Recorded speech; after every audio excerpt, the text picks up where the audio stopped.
Ginger Meadow, de Colorado, Estados Unidos, no era una modelo promedio. No perseguía la fama, sino que la fama la perseguía a ella, y las revistas de modelos mejor pagadas solían ir tras ella para hacerle unas cuantas fotos porque era guapa y tenía una sonrisa increíble. Tampoco le importaba el dinero y no dudaba en trabajar en empleos normales, y desde luego no permitía que un tipo rico o famoso se adueñara de su vida y la reclamara como una especie de esposa trofeo o amante. Era emprendedora, muy trabajadora y le encantaba leer. Por desgracia, también le gustaba demasiado ver películas y se dejaba fascinar e intrigar con facilidad. Así lo demuestra su fascinación por películas como Cocodrilo Dundee, motivo por el que decidió viajar a Australia para pasar unas vacaciones que acabaron trágicamente con su vida. Sus amigos la describían a menudo como una chica muy dulce, con un gran corazón y mucha sabiduría, y también con personalidad, porque era una de esas modelos que no permitía que el modelaje se convirtiera en su vida ni que ninguna agencia de modelos la controlara. Le encantaba ser una mariposa libre y viajaba a menudo. Incluso no dudaba en aceptar trabajos esporádicos mientras viajaba para ahorrar dinero y conseguir alojamiento gratis. Entendemos por qué le fascinó la película Cocodrilo Dundee y se fue a Australia a vivir el momento y explorar. Al fin y al cabo, todo el mundo estaba intrigado por la película más taquillera. Esta comedia de acción se desarrolla principalmente en el interior de Australia. Está protagonizada por Paul Hogan como el curtido Mick Dundee y la actriz estadounidense Linda Kozlowski como la reportera Sue Charlton. Lo que realmente hizo que gente como Ginger Meadow se enganchara a esta película es que se inspiraba en las hazañas reales del bosquimano Rod Ansel, que se hizo famoso por su historia de supervivencia cuando permaneció 56 días con suministros limitados en el desierto y se convirtió en noticia en todo el mundo. A la gente le gustó tanto la película que se convirtió en la más taquillera de todos los tiempos en Australia, la película australiana más taquillera en todo el mundo y la segunda película más taquillera en Estados Unidos en 1986. Ginger Meadow era tan fan de la película que quería vivir una aventura similar. Por desgracia, cuando el cocodrilo la atacó, no tenía su versión de Cocodrilo Dundee para rescatarla. Tal vez sea un recordatorio de que lo que vemos en las películas debe quedarse en las películas y no debemos salir a imitarlo en la vida real, por muy interesante e intrigante que sea. Después de todo, Ginger Meadow hizo caso omiso de las advertencias y saltó a aguas extremadamente peligrosas por estar infestadas de cocodrilos. Una acción que podría haber sido impulsada por su fascinación por lo que sucedió en aquella película, en donde Sue se había sentido ofendida por la afirmación de Mick de que ella era incapaz de sobrevivir sola en la intemperie. Así que ella decidió salir sola para demostrarle que estaba equivocado. Tomó su rifle y salió, aunque Mick la siguió para asegurarse de que estaba bien. Pero cuando se detuvo en un río para recoger agua, fue atacada por un gran cocodrilo, pero al instante fue rescatada por Mick. Esto hace que uno se pregunte si Ginger Meadow era tan ingenua como para pensar que, aunque la atacara un cocodrilo, aparecería un apuesto caballero que la rescataría y acabaría en un drama romántico en el magnífico interior salvaje australiano. Y no estamos exagerando. Muchas personas desarrollan fantasías. Bueno, casi todos lo hacemos. Así que, aunque Ginger era una chica dura, podría haberse dejado llevar por una fantasía cuando saltó hacia su muerte. Su historia fue realmente tan difícil de entender porque después de que sus restos fueran encontrados al día siguiente del ataque, un cocodrilo diferente trató de saltar en el barco que trasladaba lo que quedaba de ella en una bolsa y trató de arrebatarlo. Les contaré más sobre esta locura dentro de un rato. Veamos primero el incidente con más detalle y algunos de los relatos de los testigos, bastante inquietantes, porque aunque parezca mentira, Ginger no se tiró al agua sola, sino que su valiente acción de intentar alejarse la convirtió en presa fácil y quizás sin quererlo salvó literalmente a la otra mujer que la acompañaba. A principios de marzo de 1987, Ginger Meadow, de 24 años, estaba intrigada y fascinada por la película Cocodrilo Dundee, y como ya estaba planeando unas divertidas vacaciones en un lugar cálido, decidió ir a Australia y de allí a Papúa Nueva Guinea. Era una especie de mochilera y tenía en mente simplemente experimentar cosas trabajando en lugares en los que se alojaba a cambio de alojamiento gratuito y demás, así que su elección fue alojarse en albergues para mochileros y conocer a gente de todo el mundo. No quería alojarse en hoteles lujosos, donde los guías turísticos les muestran el país y de paso los incentivan a gastarse miles de dólares a la semana. Según sus amigos, ella pensaba seguir viajando durante meses e incluso un año. De todos modos, Ginger llegó a Australia a mediados de febrero y se lo estaba pasando en grande viajando de una ciudad a otra, a menudo junto con otros viajeros optimistas que también buscaban emociones y verdaderas experiencias en esas remotas tierras. A principios de marzo se encontraba en Perth y conoció a Jane Burchett, con la que entabló amistad. Pocos días después, Jane le dijo que podía unirse a su grupo de trabajo como ayudante de chef en el lujoso yate Lady G, donde podría disfrutar de todo gratis, conseguir algo de dinero por su trabajo y también que la llevaran a su próximo destino. El Lady G era un superyate de 40 metros de eslora con muchas comodidades de lujo y capacidad para 12 invitados más 10 tripulantes. También era bastante caro alquilarlo, $10,000 a la semana. Ni hace falta mencionar que Ginger tuvo mucha suerte de que la llevaran y la alojaran gratis en esta belleza de embarcación.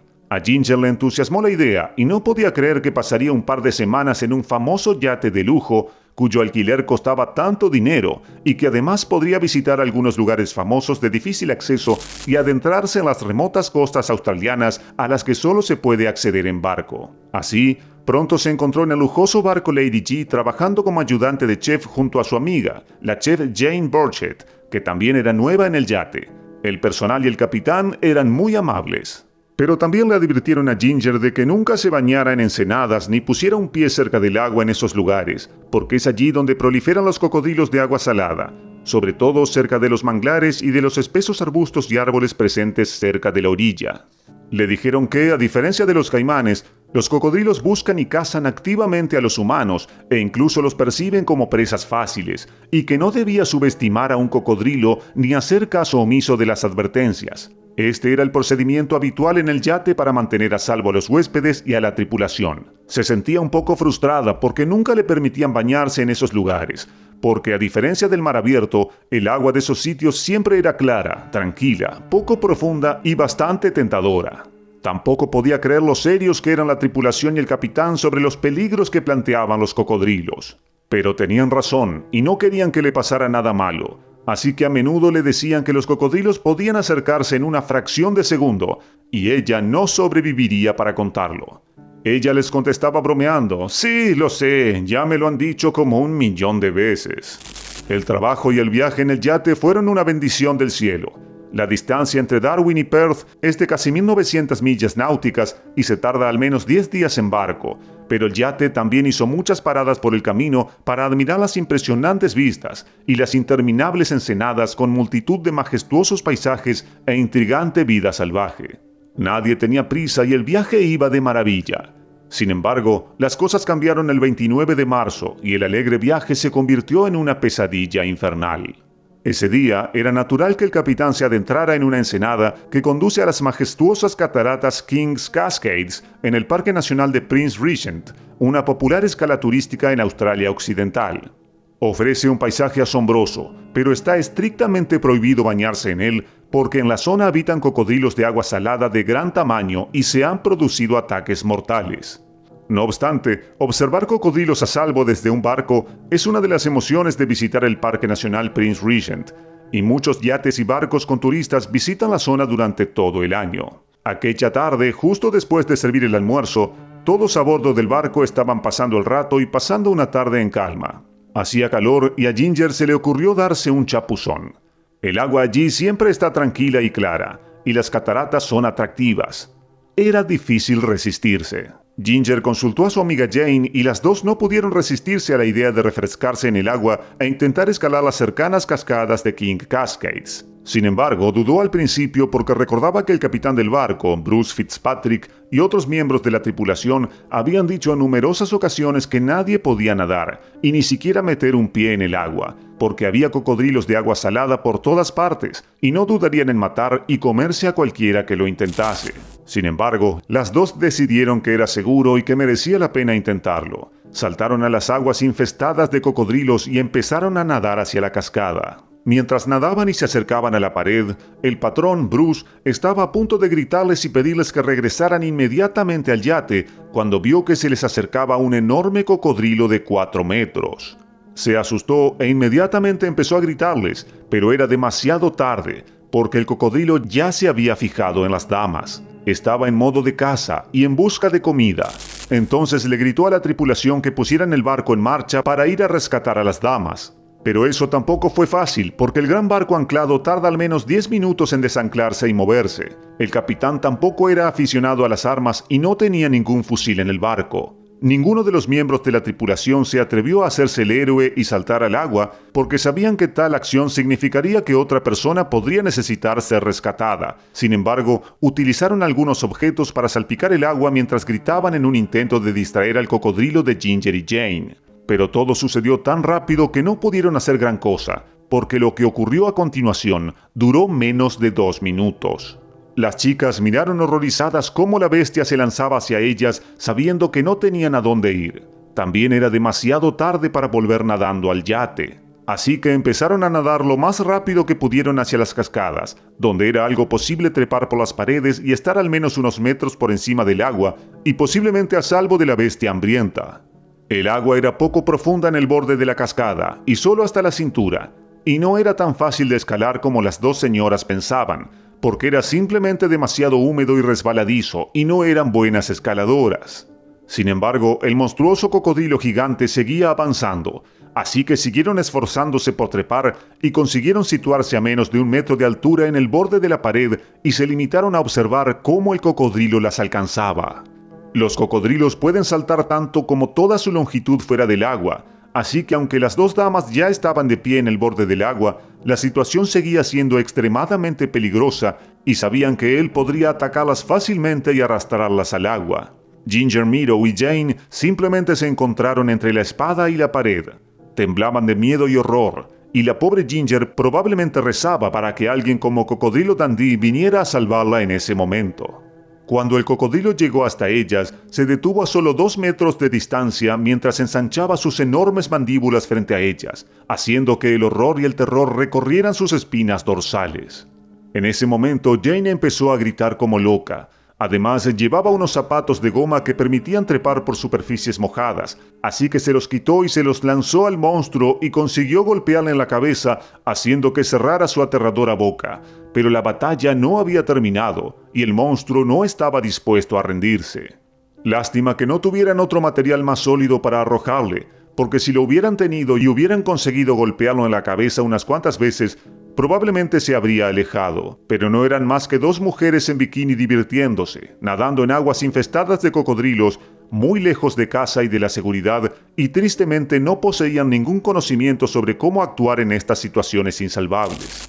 De repente, el cocodrilo desapareció bajo el agua, pero seguía allí, observando a las 2 mujeres y pensando en su próximo movimiento. Probablemente se estaba preparando para saltar fuera del agua y atrapar a una de ellas. En ese momento, Ginger decidió dar un salto de fe e intentar una locura. Soltó la mano de Jane, saltó al agua y empezó a nadar en paralelo a la pared en un aparente intento de ponerse a salvo. Probablemente pensó que sería capaz de llegar a la orilla cercana nadando más que el cocodrilo. Poco sabía ella que los cocodrilos son astutos y rápidos, y prefieren cazar en el agua o cerca de ella, donde prosperan y pasan la mayor parte de su vida. Apenas había dado 2 brazadas en el agua cuando el cocodrilo le rodeó la cintura con las mandíbulas y la sacó del agua justo delante de Jane, que miró a Ginger a los ojos por última vez. Luego se la llevó bajo el agua. Fue la última vez que se la vio con vida. Los equipos de rescate la buscaron y acabaron encontrando su cuerpo descuartizado al día siguiente, en el que se suponía que era su cumpleaños número 25. Al día de hoy, el capitán del barco y otros miembros de la tripulación no entienden por qué Ginger y Jane decidieron violar la norma más importante mientras estaban en el yate, que es no entrar en el agua. El patrón, Bruce, que presenció el ataque, habló en varias ocasiones, no para justificar lo ocurrido, sino para recordar que ignorar advertencias serias puede ser fatal, sobre todo cuando se trata con depredadores o se está cerca de ellos. Tras el hallazgo del cadáver de Ginger, o de lo que quedaba de él, ocurrió otra cosa bastante loca y triste. El equipo de rescate, que encontró sus restos entre un grupo de manglares, utilizó una embarcación para recuperar su cuerpo y colocó los restos en una bolsa, tras lo cual procedió a desplazarse hasta donde los equipos de emergencia establecieron un puesto de mando para la búsqueda y el rescate. Mientras se desplazaban en la lancha motorizada de 4 metros de eslora, un cocodrilo gigante saltó fuera del agua a más de 1 metro de altura e intentó subir a la lancha para comerse los restos de Ginger. el cocodrilo rompió literalmente el extremo de la bolsa para cadáveres e intentó desgarrarla. Aunque el cocodrilo desapareció tras este segundo ataque, la tripulación del barco estaba en tal estado de shock y horror, y temiendo otro ataque, dieron media vuelta y fondearon en la cuenca de St. George hasta que llegó un buque más grande del Departamento de Aduanas para llevarse los restos y que se pudiera completar el viaje hasta Broome. La única persona que pudo venir desde Estados Unidos para identificar los restos de Ginger fue su ex marido, con quien había contraído matrimonio hace unos pocos años. Dwayne McCauley llegó a Broome y rompió al llorar al ver que de su ex mujer no quedaba casi nada, salvo algunos trozos de carne y huesos apenas pegados. Por suerte, su cara y su cabeza seguían intactas, lo que le permitió al pobre hombre confirmar que se trataba de ella. Gracias por vernos y, por favor, dale a me gusta, comparte, suscríbete y dale al icono de la campanita.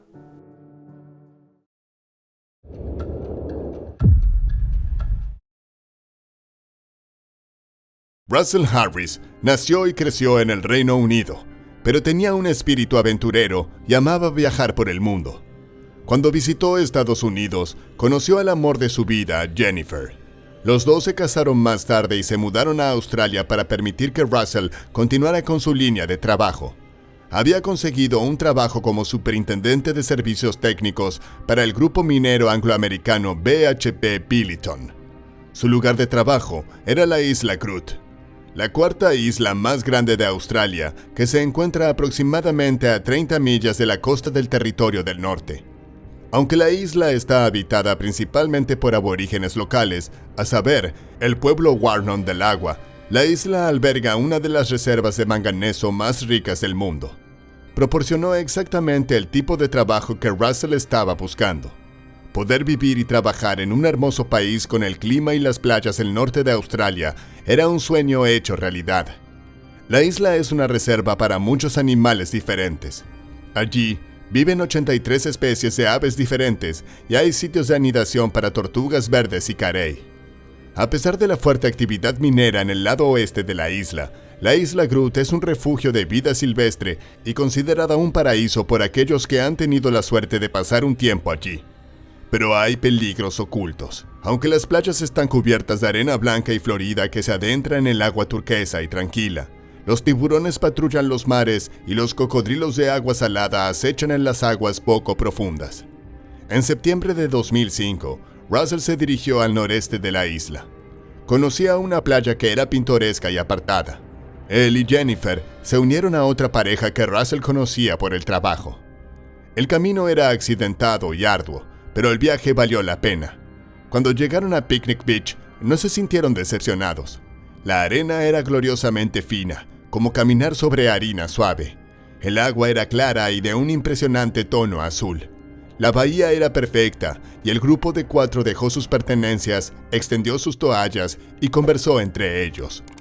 El sol estaba alto en el cielo y Russell y su amigo se sintieron tentados por el agua. Habían traído su equipo de snorkel. El mar era atractivo, atrayendo a los jóvenes a darse un chapuzón.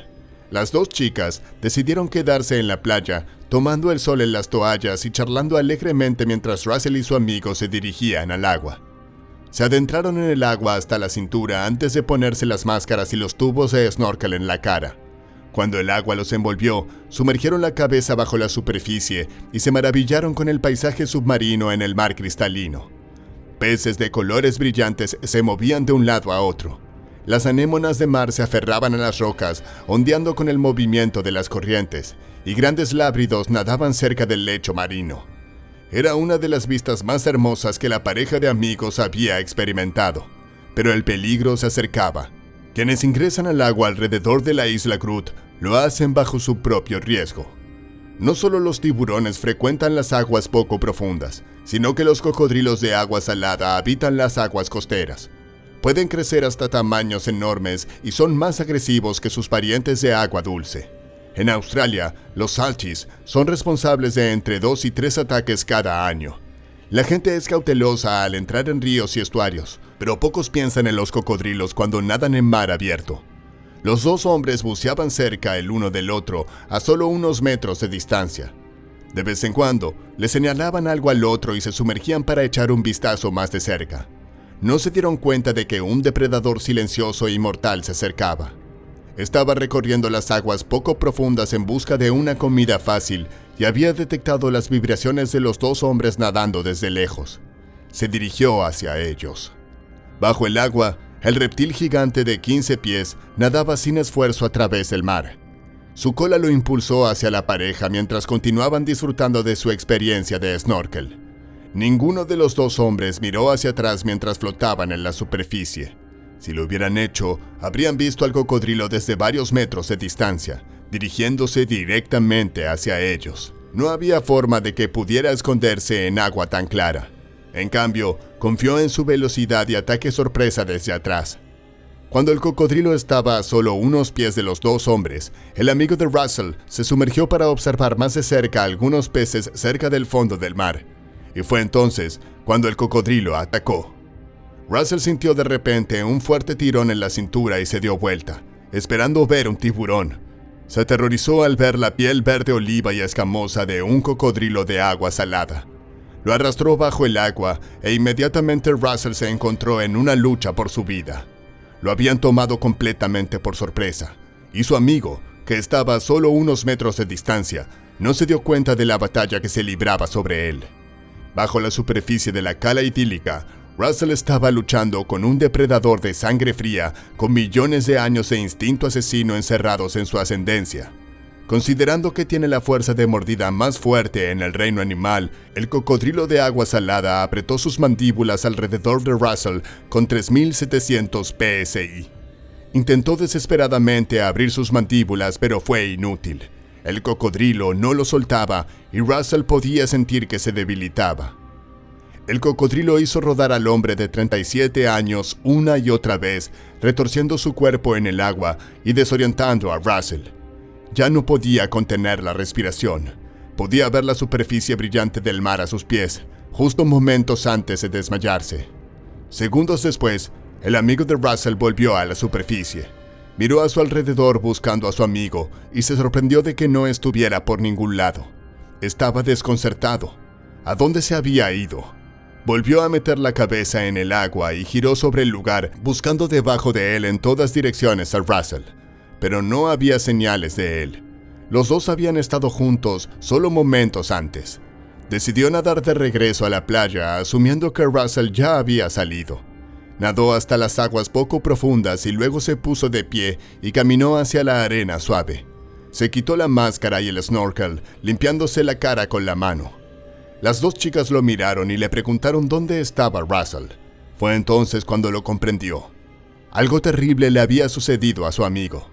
Frenéticamente recorrieron la pequeña bahía en busca de cualquier señal de Russell. Su amigo se lanzó de nuevo al agua para comenzar una búsqueda submarina y llamaron a los servicios de emergencia minutos después. La desaparición de Russell fue un completo misterio. Era como si se hubiera desvanecido en el aire. No había señales de lucha, ni conmoción en el agua, ni un charco de sangre oscura que hubiera sugerido un ataque de tiburón. Tal vez se había ahogado inesperadamente y había sido arrastrado por las corrientes. Se inició una búsqueda mientras él aún estaba vivo. Aborígenes y trabajadores de las minas buscaron en botes. La policía se elevó en el aire en un avión bimotor. Si Russell hubiera tenido dificultades con las corrientes, entonces era una carrera contra el tiempo para encontrarlo. La búsqueda continuó todo el día y hasta el siguiente. No fue hasta el día después de su desaparición que su cuerpo fue encontrado flotando en la desembocadura de 8 Mile Creek, un río a 1 milla de Picnic Beach. Cuando los oficiales de policía se acercaron al cuerpo, un cocodrilo de 15 pies nadaba en el agua cercana, defendiendo su escondite. Estaba claro por las heridas sufridas por Russell que no solo había sido gravemente mutilado por el enorme cocodrilo, sino que había librado una lucha prolongada y valiente contra él. Lamentablemente, no pudo ganar la pelea y perdió la vida en la lucha. Cuando las noticias llegaron a casa en el Reino Unido, su madre se derrumbó en el suelo. Fue llevada al hospital y sedada. La noticia del fallecimiento de su hijo fue demasiado difícil de soportar. En el momento de su ingreso en el hospital, no sabía que Russell había sido atacado por un cocodrilo, solo que había desaparecido en el mar y se presumía que se había ahogado. La hermana de Russell voló a Darwin para identificar el cuerpo. Parece que Russell y sus amigos habían cometido un error por descuido, pero a medida que se difundió la noticia de la tragedia, quedó claro que él, junto con muchos otros, había oído que Picnic Beach era una zona segura para nadar. Sabía que los cocodrilos de agua salada vivían en la isla, pero le habían asegurado que ninguno nadaba cerca de esa zona.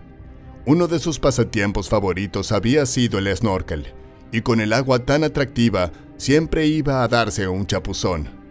Sin embargo, si hubiera sabido que un gran cocodrilo nadaba cerca, obviamente no habría entrado en el agua en ese fatídico día. Fue una trágica y aterradora desgracia increíble.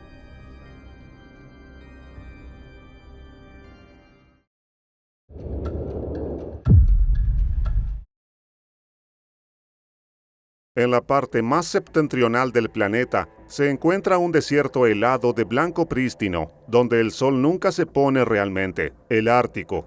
El mar aquí es un oscuro espejo helado que refleja las auroras boreales mientras danzan en el cielo nocturno.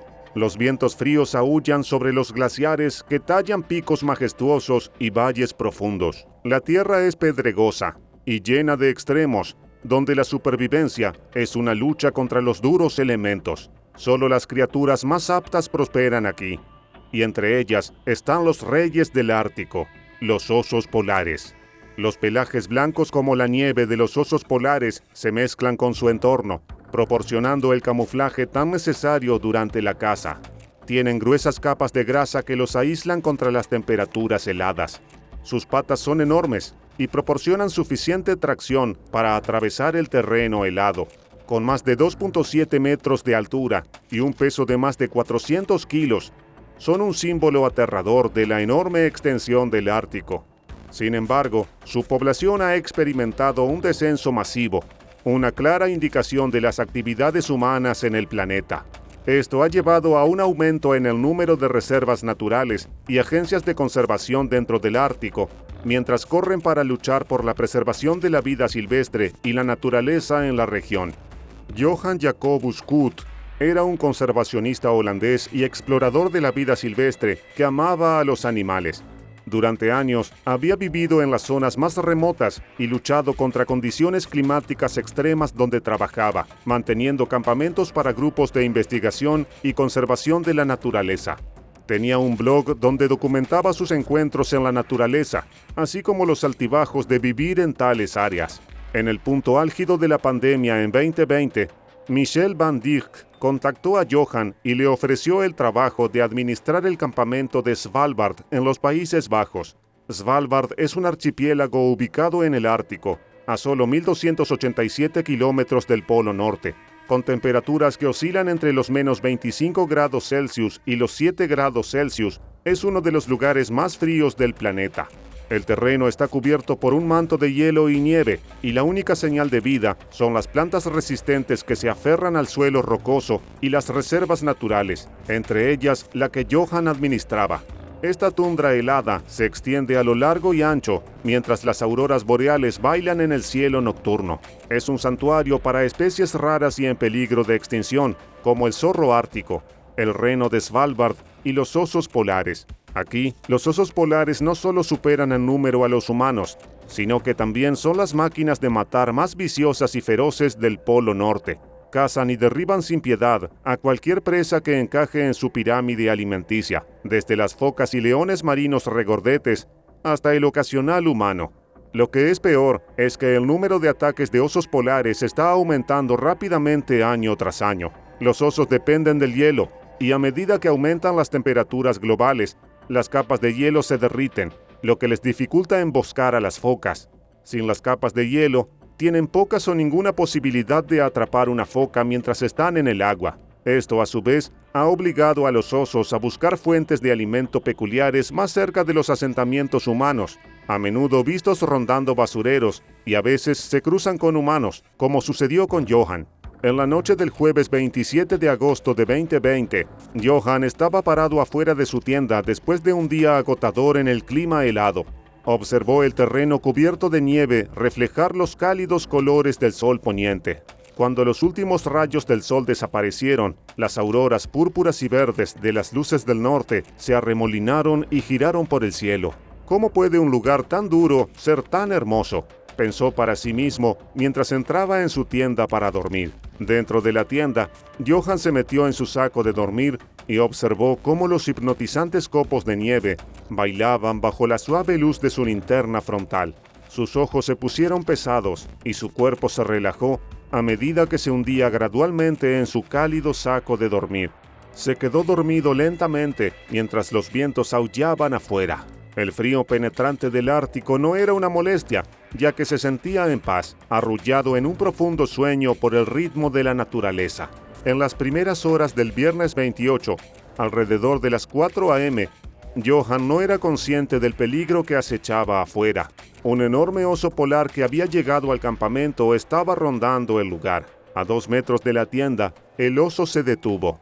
Se puso de pie sobre sus patas traseras y probó el aire helado. Su pelaje brillaba a la luz de la luna, mientras sus ojos brillantes fijaban su mirada en la tienda de Johann. El olor de una posible comida lo había llevado directamente a la tienda. Al estar durmiendo, Johann no oyó cuando el oso se acercó con sus garras listas para atacar. El oso luego miró dentro de la tienda, olfateando, arrojando y vomitando el contenido de la tienda por todas partes, en un intento de asegurar una comida. La conmoción del oso hambriento despertó a Johann de su sueño. Su tienda se había derrumbado y sus pertenencias estaban esparcidas sobre el terreno pedregoso cubierto de nieve. Luego vio la silueta del oso polar cuando sus ojos se encontraron. Por un momento se congeló. No tuvo tiempo de salir de su saco de dormir y traerlo de vuelta a la realidad. Rápidamente se deslizó de nuevo dentro de su saco de dormir y se cerró la cremallera, intentando esconderse. Con la boca bien abierta, el oso se abalanzó hacia adelante y apretó sus mandíbulas sobre el saco de dormir. El agarre del oso en la bolsa le permitió levantarlo y cargarlo sin esfuerzo. Sus afilados dientes perforaron la bolsa y desgarraron la carne de Johann. Johann gritó aterrorizado cuando el oso comenzó a arrastrarlo a él y a la bolsa lejos de la tienda. Desafortunadamente, sus gritos fueron amortiguados por el saco de dormir, envuelto apretadamente a su alrededor como un capullo. Estaba paralizado por el miedo. Al igual que las hienas, los carroñeros de África, los osos polares también se comen a su presa antes de matarla. Usando sus garras, rasgó su ropa y se hundió en su piel, dejando profundas mordeduras. La nieve blanca se tiñó de rojo brillante cuando la sangre de Johann se derramó. Era impotente para resistir e incapaz de escapar del agarre mortal del oso mientras comenzaba a atacarlo sin piedad. Con un rugido final, el oso golpeó con sus garras, asestando un golpe fatal a Johann. Investigadores y colegas de Johann escucharon los gruñidos del oso y salieron de sus tiendas, armados y listos. Dispararon sus rifles al oso polar mientras desaparecía en la noche, dejando atrás solo el eco de los disparos y el cuerpo inmóvil de Johann. Se apresuraron tratando de ayudar a Johann, pero ya era demasiado tarde. Estaba muerto. Pocas horas después del amanecer, el cuerpo del oso polar fue descubierto en el estacionamiento de un aeropuerto cercano. Había arrastrado su cuerpo herido antes de sucumbir a los disparos del incidente con Johann. En el campamento, la tienda había sido abierta de golpe, con su contenido esparcido en el suelo, mientras que el saco de dormir había sido arrastrado a metros de la tienda. Los lugareños quedaron profundamente devastados y tuvieron que someterse a terapia. Por su parte, las autoridades enfatizaron la necesidad de que los lugareños y turistas portaran armas cuando estuvieran fuera de las áreas urbanas. También se aconsejó a los campamentos que erigieran perímetros fuertes a prueba de osos para mantener alejados a estos reyes del Ártico. Después de todo, las tiendas de campaña en territorios de osos son como papel de seda en un huracán. No tienen ninguna posibilidad. Desde 1973, los osos polares árticos de Svalbard han sido una especie protegida y dispararles solo está permitido como último recurso en defensa propia. En 2015, un recuento realizado mostró que hay aproximadamente 1,000 osos polares en Svalbard. Hoy en día, la zona está salpicada de carteles que advierten sobre la tenacidad y el salvajismo de los osos polares. El ataque de Johann fue el primer incidente mortal en 9 años. y el sexto encuentro fatal en 50 años desde Svalbard. Johan nunca vaciló en su dedicación a la causa, a pesar de las duras condiciones y la naturaleza de su trabajo. Fue un verdadero conservacionista, impulsado por un profundo amor por la naturaleza y su protección para las generaciones venideras. La muerte del oso polar lo habría entristecido, a pesar de que lo atacó. Como héroe del desierto ártico, sus esfuerzos vivirán para siempre luego de su desafortunada desgracia increíble.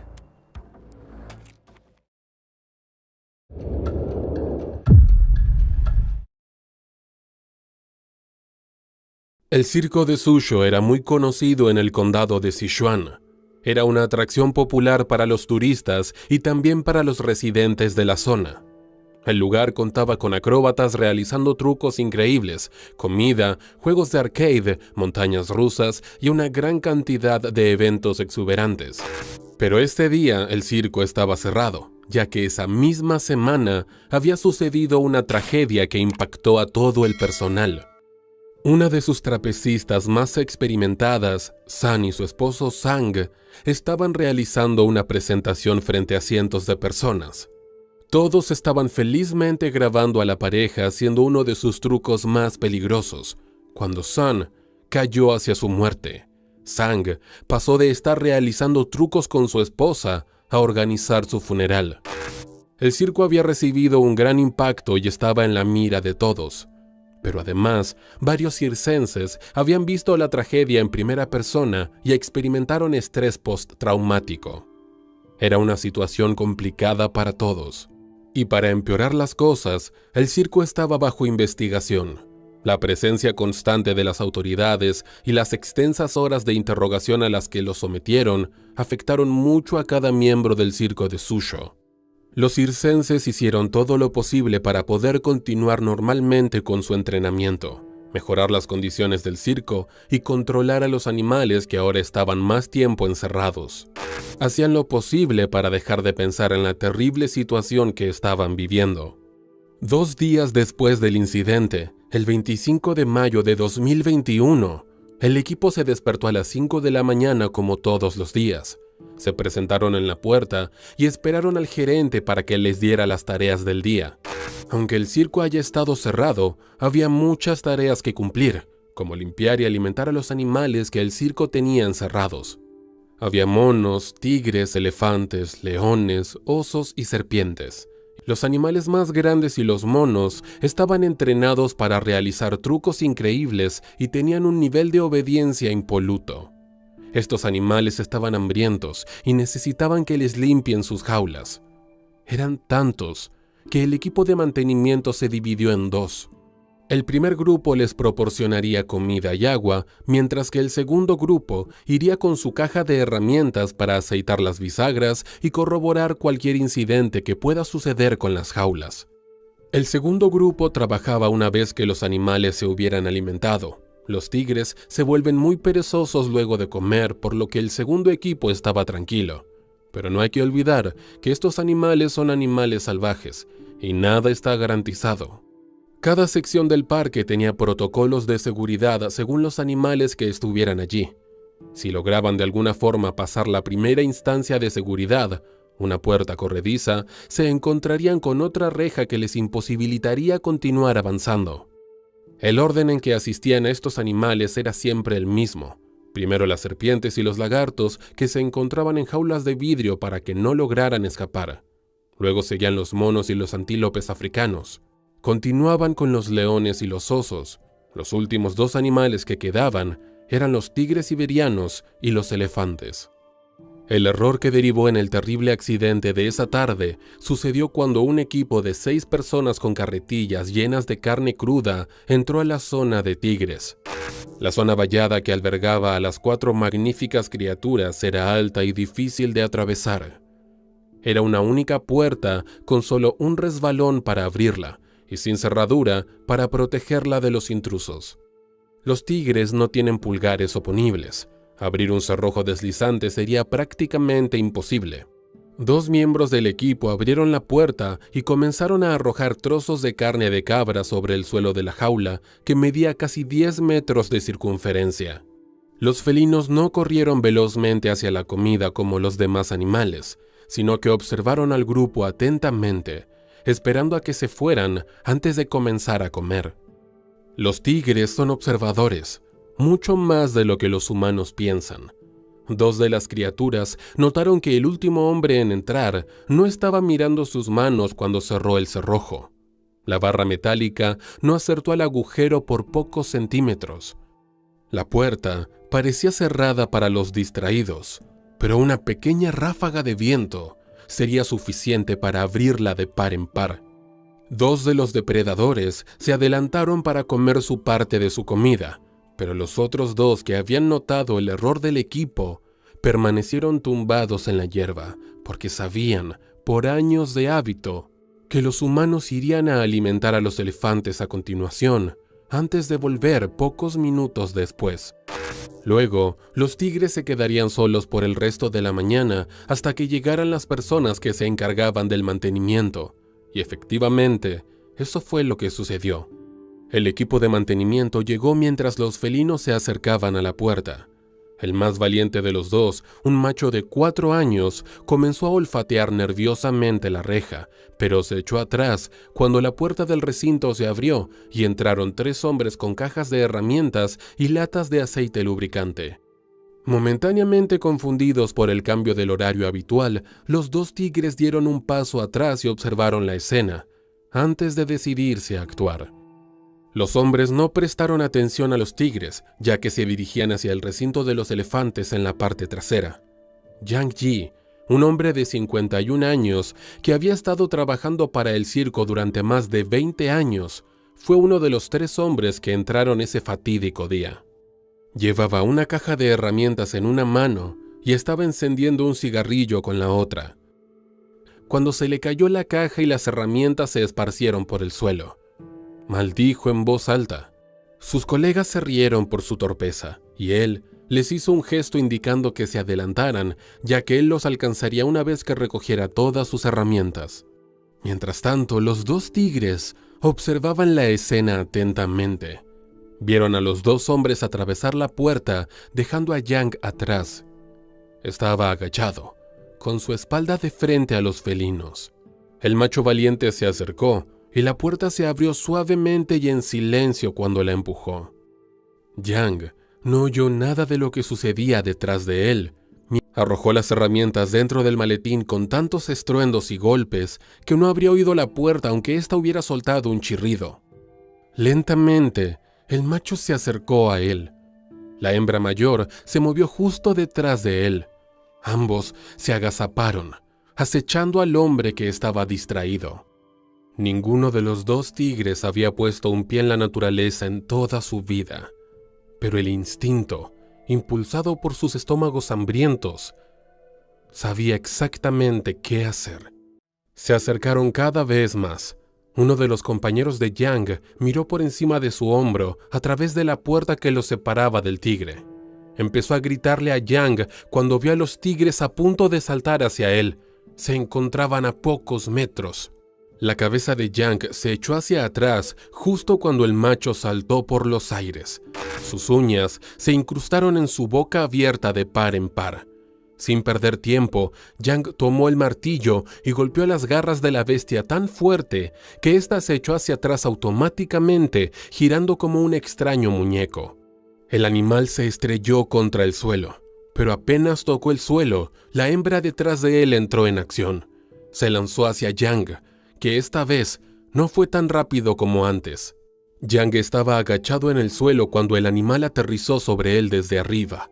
Hundió sus garras en su cráneo y hombro y sus dientes se clavaron en su cara.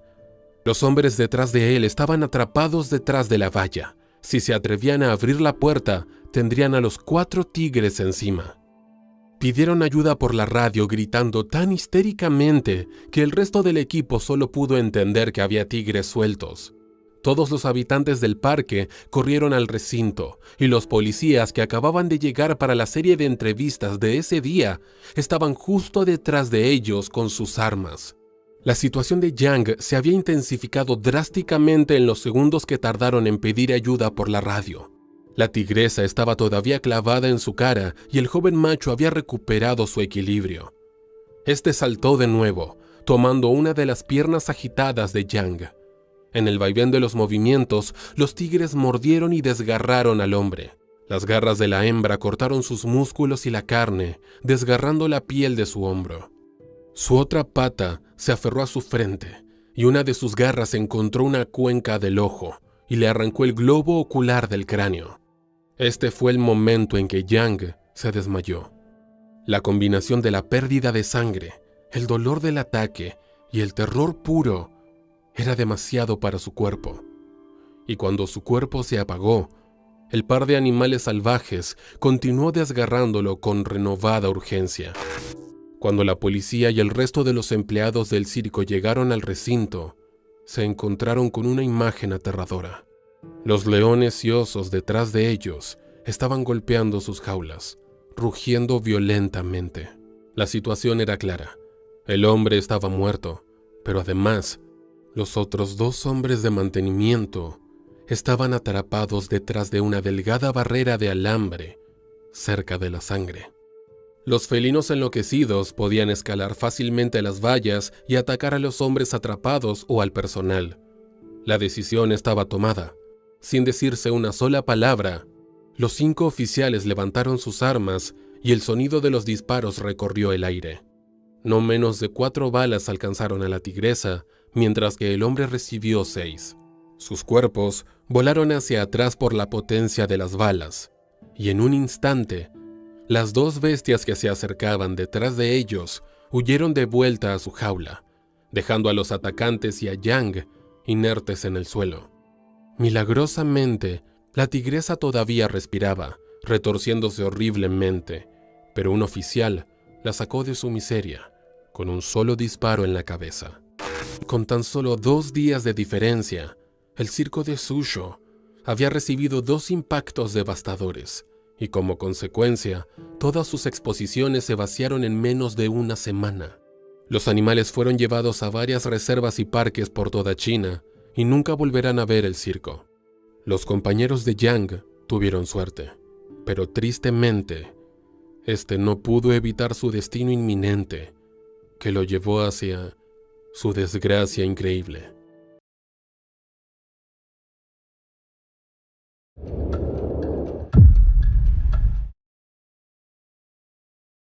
Adam Stewart, de 31 años, era un apasionado de la naturaleza y amaba la aventura en el desierto.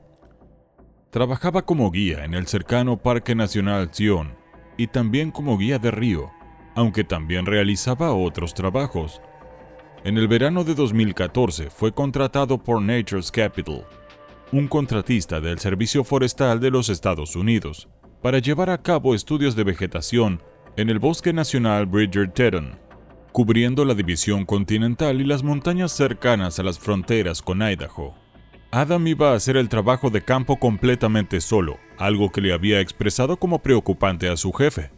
Era un experto en el campo y sabía muy bien que estaba entrando en tierra de osos, pero sus inquietudes fueron prácticamente ignoradas. La mañana del 4 de septiembre de 2014, se dirigió al inicio del sendero en Brooks Lake, donde estacionó su auto antes de adentrarse en el bosque.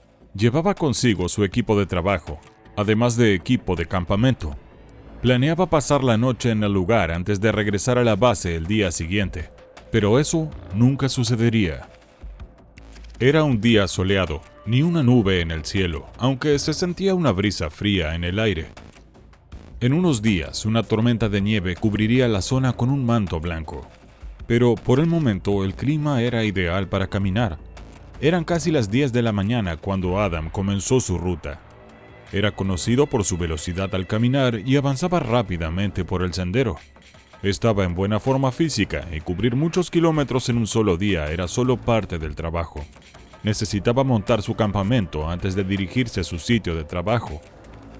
Llevaba zapatos ligeros para correr, ropa de exteriores, una gorra de béisbol y gafas de sol. Ya estaba acostumbrado a este tipo de trabajo y había estado evaluando parcelas de vegetación todo el verano. Su supervisor, Stephen Rust, activó el GPS de Adam para verificar su ubicación. Pudo ver que Adam ya había empezado su trabajo y que se movía desde el estacionamiento hacia su campamento esa mañana. Después de 5 millas, Adam había llegado a su lugar de campamento.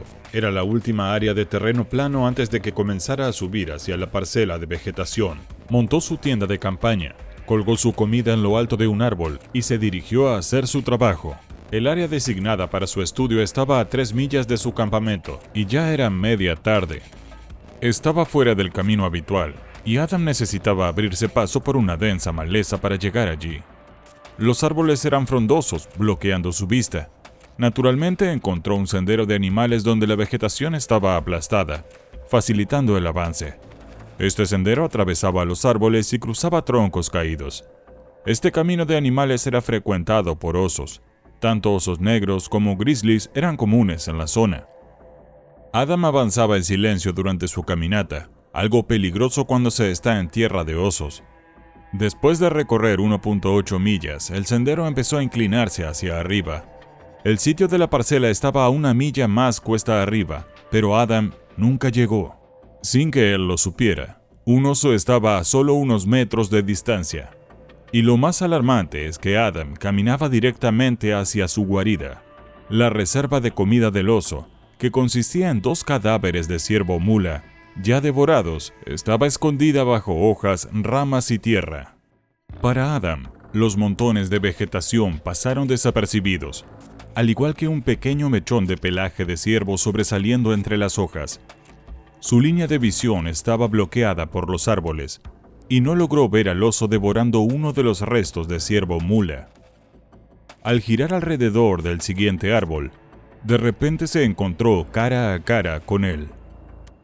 Estaban a solo unos pocos pies de distancia, y Adam sabía que lo había sorprendido. Hubo un solo momento, un instante en que ambos se miraron fijamente, sus ojos conectándose. Pero Adam estaba solo y era inofensivo para el oso. De inmediato, el oso se lanzó hacia adelante y saltó sobre Adam, haciendo que su gorra y gafas salieran volando. Cayó al suelo golpeando con fuerza, pero amortiguado por su mochila. Mientras forcejeaban, Adam supo que estaba en la lucha de su vida. No llevaba arma de fuego ni aerosol antiosos. Su única defensa eran sus propios puños. La inmensa fuerza del oso empujaba a Adam contra el suelo.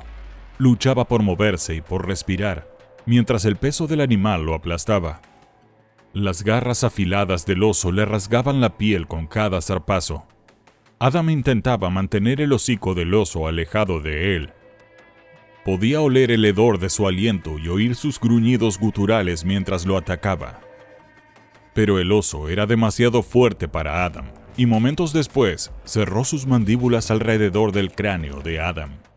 El ataque fue rápido y devastador, con una sola mordida de sus mandíbulas que ejercía una fuerza de más de 1000 psi. Adam sufrió heridas mortales, su cráneo se fracturó, y él murió en el acto.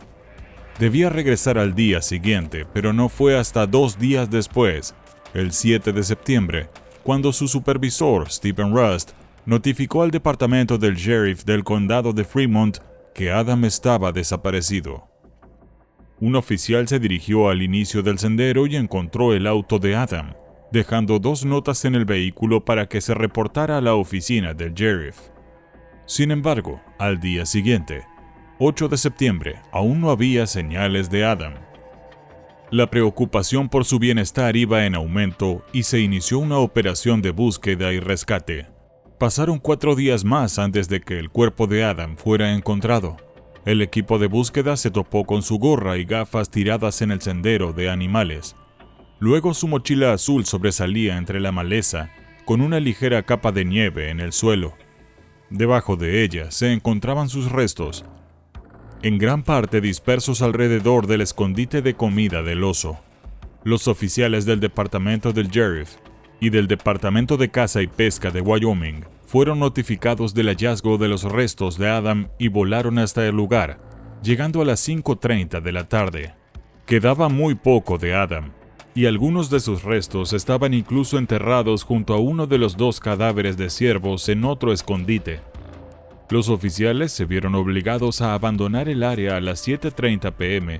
antes de que cayera el sol, pero regresaron con un equipo de 10 personas al día siguiente. Realizaron una búsqueda completa en cuadrícula, comenzando en el sitio del escondite y moviéndose hacia afuera para intentar averiguar exactamente qué había ocurrido.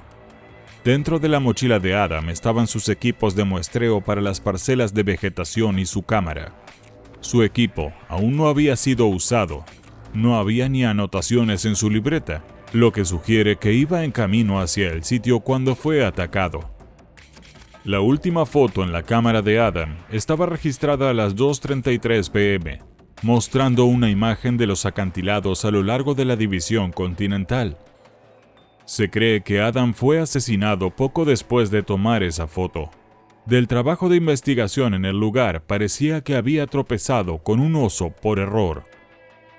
Fue atacado en el sendero de animales donde murió a causa de sus heridas. A medida que el camino subía, no le habría sido posible ver al oso hasta llegar a la cima de la pendiente. Pero para entonces, ya era demasiado tarde. Probablemente se encontró cara a cara con el oso a menos de 6 metros de distancia. Incluso si hubiera tenido aerosol antiosos o un arma, probablemente no habría tenido tiempo para usarlo. Su cuerpo fue arrastrado sobre un tronco caído y devorado en su mayoría. Además de ser carroneado por varios animales durante los siguientes 8 días, parecía haber varios osos, ya que no se encontró evidencia de pumas ni lobos en la escena.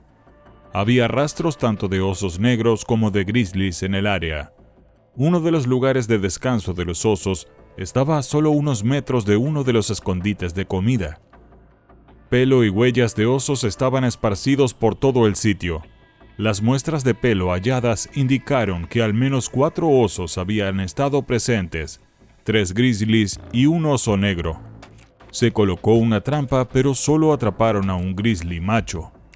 No era conocido por las autoridades y su ADN no estaba registrado en la base de datos de osos conflictivos.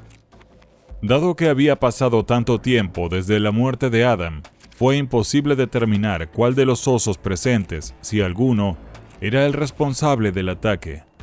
No había señales de actividad de osos en el campamento de Adam y su tienda de campaña seguía intacta. Los oficiales pudieron ver que él había guardado su comida correctamente. Sus restos fueron retirados en helicóptero de la zona. Quedaba tan poco de él y sus huesos estaban tan dispersos alrededor del escondite de comida.